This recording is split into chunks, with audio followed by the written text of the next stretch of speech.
If you think the Civil War was about freeing the slaves, you've been sold a lie. What if I told you Abraham Lincoln didn't free most enslaved people? That slavery didn't actually end, it just changed form. This isn't the version they give you in school, because behind the patriotic speeches and textbook headlines lies a brutal truth. The war didn't end white supremacy. It gave it new tools. In this video, we'll uncover 5 facts about the Civil War and the abolition of slavery that will completely rewire how you see American history. And I promise you, once you hear the last one, you'll never look at the Constitution the same way again. 1. The Emancipation Proclamation freed almost no one. We're told the Emancipation Proclamation freed the slaves. But here's what they don't say.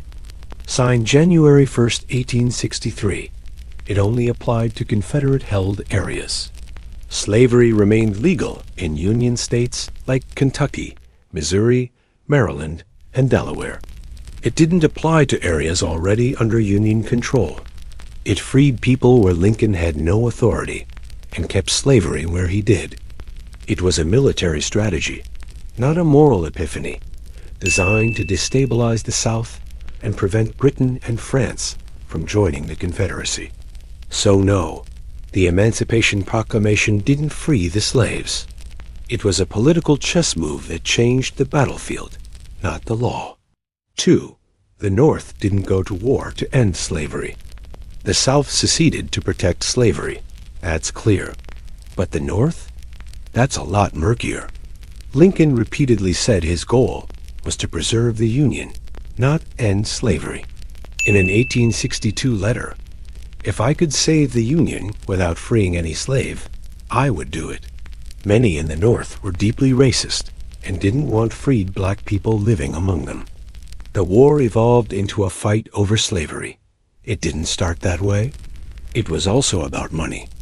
The South's slave-based cotton economy versus Northern industrial capitalism.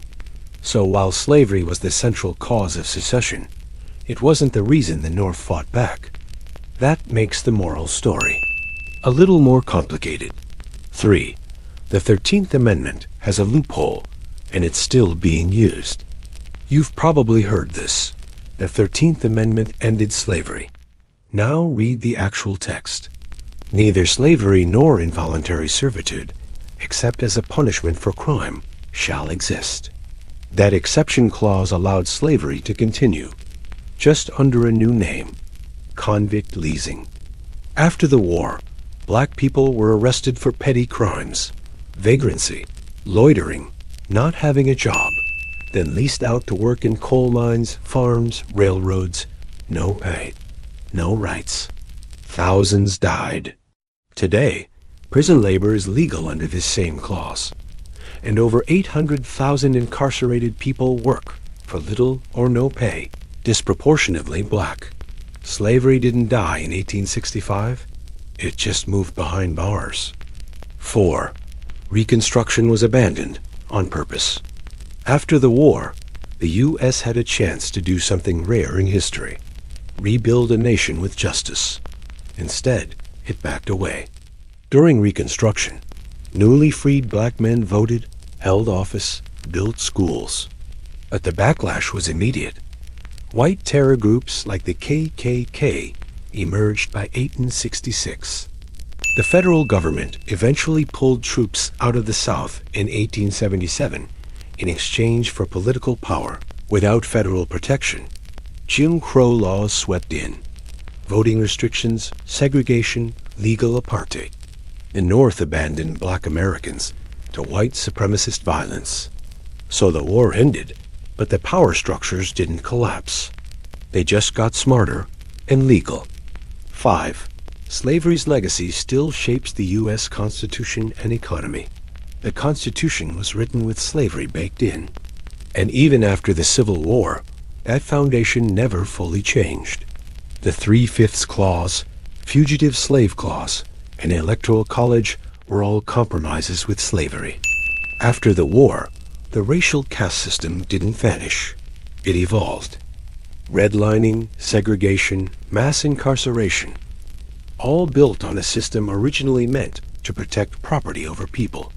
The prison industrial complex, racial wealth gap, and voter suppression laws today can all be traced back to Reconstruction's failure.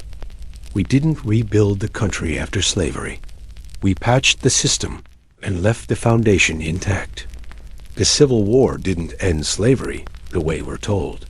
It rearranged it, repackaged it, and when it was over, America didn't look inward. It moved on. But now we don't have to.